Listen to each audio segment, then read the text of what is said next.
Welcome to my channel. I'm 61 years old. I've been married to the same man for almost 4 decades. And until recently, I believe, I had everything figured out. Love, loyalty, life. I wasn't one to chase excitement or stir up drama. I liked things simple, predictable. But sometimes life sneaks up behind you, places a hand on your shoulder and whispers, "Not yet." I never thought something like this could happen to me. Please don't make the same mistake I did. It all started on a cloudy Tuesday afternoon. I had just finished helping with setup for the retirement luncheon at my husband's company. He'd asked if I could lend a hand since they were short-staffed, and I'd always liked being helpful. The office was buzzing with that strange mix of celebration and quiet sadness, balloons, fruit platters, and cheap sparkling cider. People making small talk like it was their job. I didn't know many of them, but I smiled anyway. That's just what you do. My husband Mike was caught in a conversation with the guest of honor, and I didn't want to interrupt. I figured I'd sneak out and wait in the car. That's when I heard the voice behind me. "Need a ride." Mrs. Callahan, I turned and saw Nathan, one of Mike's younger coworkers. I remembered him from a couple of Christmas parties. Tall, dark hair, always a little messy, like he forgot to brush it, but somehow made it work. Maybe mid-30s. He was polite, quick with a joke, but never too forward. The kind of man who blended in until you realized you were looking at him a second too long. "Oh no," I said.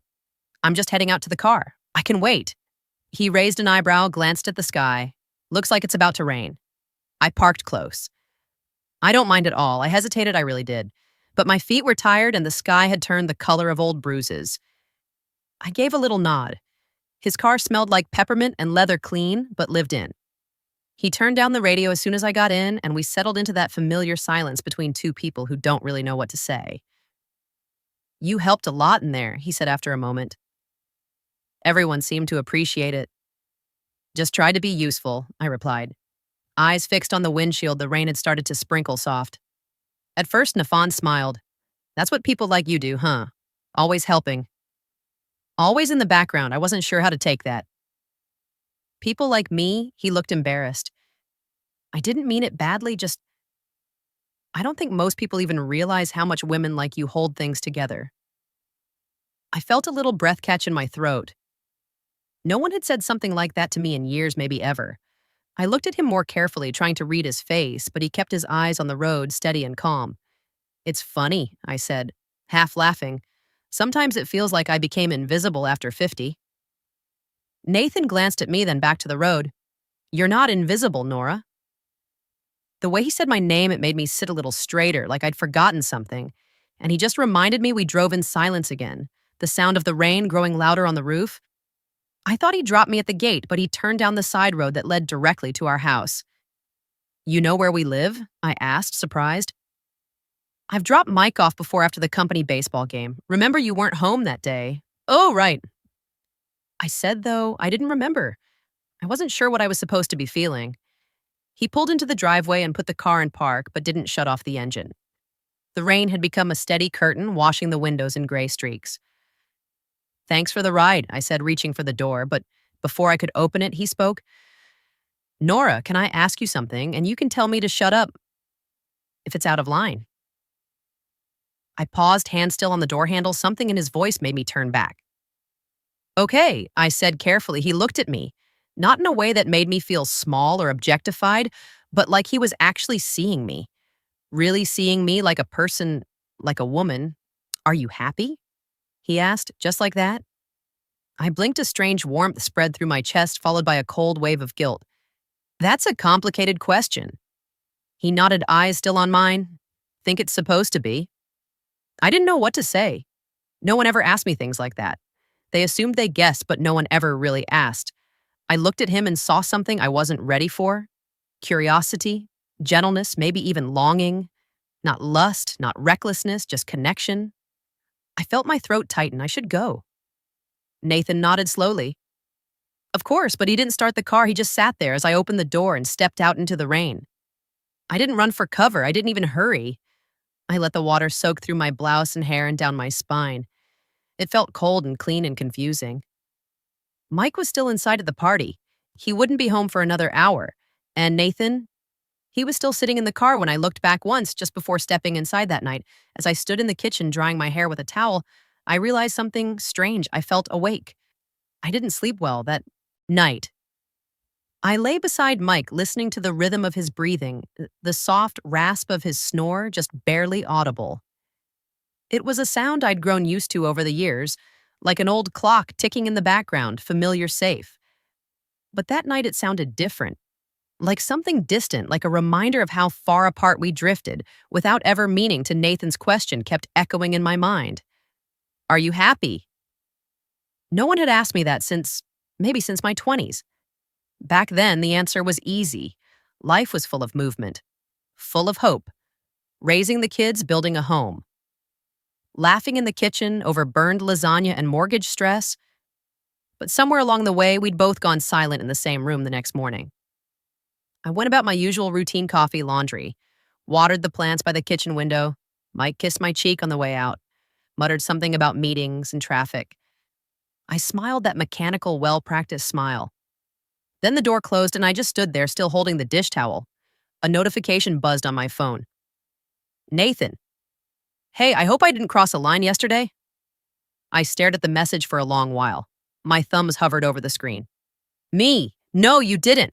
It just caught me off guard. He replied almost immediately. Nathan, that's fair. It wasn't really a fair question to ask, but I've been thinking about you since the party. The way you looked away, I don't know why I noticed, but I did. I didn't respond right away. I walked around the living room, picked up a stray sock from under the couch, rearranged a picture frame that was already straight. My heart was tapping a little faster than it should have been. Finally, I typed me. You're not wrong. I have been invisible for a long time. He didn't answer for a while. I imagined him reading it slowly, maybe thinking hard about how to reply when he did. It wasn't what I expected. Nathan, would you like to get a coffee sometime? Just talk, nothing more. I sat down at the kitchen table, the same table where I'd served thousands of meals, where birthday candles were blown out, where bills were paid, and arguments whispered, and now here I was staring at a message from a man half my age asking to talk. I didn't say yes. Not right away, but I didn't say no either. That Thursday, I told Mike I was running errands. I wore something that hadn't seen daylight in years, a navy blouse that hugged the parts of me I used to love. I took extra care with my makeup, though I told myself it was just out of habit. We met at a small cafe tucked away on a side street. I'd almost forgotten existed, the kind with wooden floors and soft jazz and little handwritten menus. Nathan stood when I walked in. He looked freshly showered, his sleeves rolled up, a quiet smile on his face. I wasn't sure you'd come. He said neither was I replied. And it was the truth. We sat in a quiet corner, talked about nothing. At first, books, weather, traffic. But then the conversation deepened without warning, like stepping from a shallow pool into open sea. He told me about his parents' divorce, about how he watched his mother disappear into the role of ex-wife and never quite returned to herself. How she taught him to notice when women get quiet in their own homes. I told him about my kids, how I missed when they were little, how I sometimes resented their freedom, how I loved Mike, but sometimes I wasn't sure I still knew him. The coffee got cold, and yet we stayed at one point. I reached for my cup and our fingers brushed. I froze, so did he. That spark, tiny but undeniable, flashed between us. I pulled my hand back. I'm not looking for anything reckless, I said. He nodded. Neither am I. I wanted to believe we could keep whatever this was safe contained. But something had already shifted. The air between us wasn't innocent anymore. When we finally stood to leave, he touched my elbow gently. Thank you for saying yes, he said. I drove home with the windows cracked, letting the wind tangle my hair, and as I pulled into the driveway, I caught myself smiling. Not because of what had happened, but because of what might. The days that followed were quiet on the outside, but noisy inside my head. Mike didn't notice anything different, or if he did, he didn't say a word. We still had dinner at 7, still watched our shows in the evening, but I kept thinking about that moment in the cafe. Nathan's hand brushing mine, the way his eyes stayed with me when he spoke. Not flirtatious, not dramatic, just present. Like he saw me as someone worth listening to. It scared me how much that meant.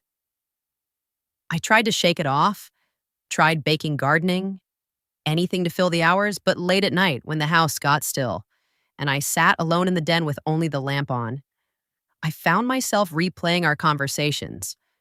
Not the words really, the feeling of them, like I'd stepped through a door I didn't know was there. The next time Nathan texted me, I didn't hesitate. Nathan, I found this spot by the lake. Quiet, peaceful, want to go for a walk. Me, what time it was, a Sunday afternoon, the kind of day that felt like it could go either way, lazy or heavy. I wore a sweater and jeans. Comfortable, not intentional, at least. That's what I told myself. He was already there. When I pulled up, leaning against the hood of his car, hands in his pockets, the wind was light, the sky that pale blue-gray that makes everything feel softer. We walked in silence at first. Birds chirped in the distance, leaves crunched underfoot. The path curved along the edge of the water, and I could smell pine and something sweet in the breeze. Do you ever wonder? He said what your life would look like if you'd made just one different decision. I looked at him. Which one? Any of them a missed opportunity, a conversation you never had? I stopped walking. Why are you asking me this? He turned to face me because I see you thinking about it every time we talk. My throat felt tight. Not from anger, from something deeper, a mix of grief and longing. I didn't come here to do anything wrong. I whispered, I don't want to betray anyone, you haven't. He said gently, not yet. The wind picked up a little.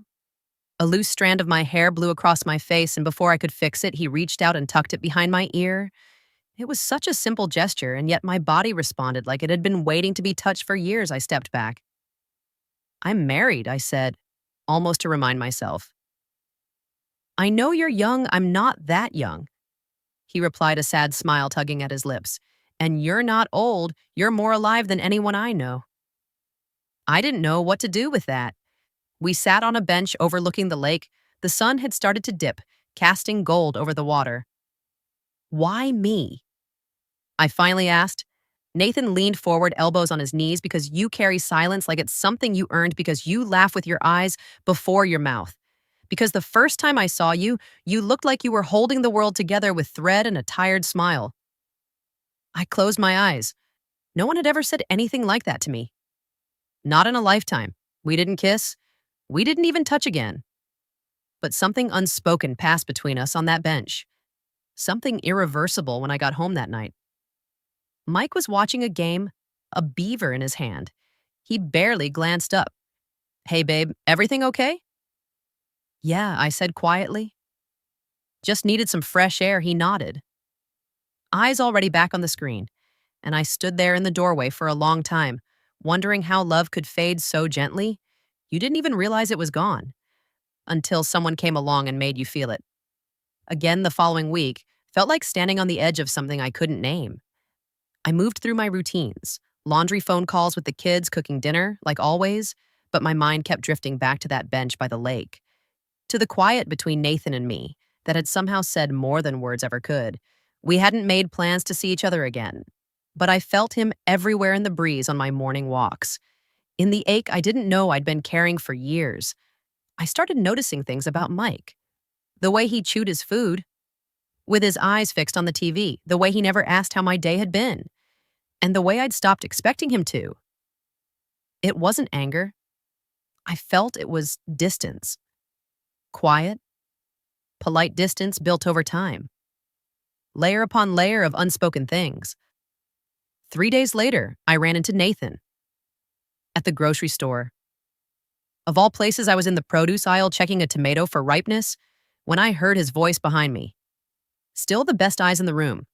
I turned too quickly, heart pounding, like I'd been caught doing something wrong, but he wasn't grinning or teasing, just watching me, gently waiting. Nathan, I breathed. You scared me, didn't mean to. He looked down at the basket in his hand, wasn't sure I'd see you again. I hesitated. I wasn't sure either. There was a pause. The store hummed around us, shopping carts rolling soft music, playing an old woman asking where the eggs were. He cleared his throat. I think about you. I felt the words like a pressure on my chest. I know this isn't sustainable. I said, this thing between us. It can't go where it wants to go. I know, he said quietly, but that doesn't mean it wasn't real. We stood there for a long moment, neither of us knowing what to do next. Then finally, I nodded. Walk me to my car outside. The air smelled like rain again. We didn't speak as we walked, just moved together in step, like we always had at my car. I stopped and turned to him. I can't be someone who lies. Nathan, not to him and not to myself. I don't want you to be, he said, but I needed you to know. You woke something in me, something I didn't know I could feel. Again, the tears came before I could stop them, soft, almost apologetic. You did the same for me, I whispered. He stepped forward, and for the first time we embraced no urgency, no heat, just closeness. His arms around me, my cheek against his shoulder, the quiet ache of letting go. Then he pulled back. Goodbye, Nora, goodbye. And just like that, he was walking away. I sat in the car for a while before starting the engine, watched the taillights of his car fade out of the lot. I didn't cry again. I just sat with the truth when I got home. I found Mike in the backyard, fiddling with the grill, the scent of charcoal and lighter fluid hum in the air. Hey, he said, wiping his hands.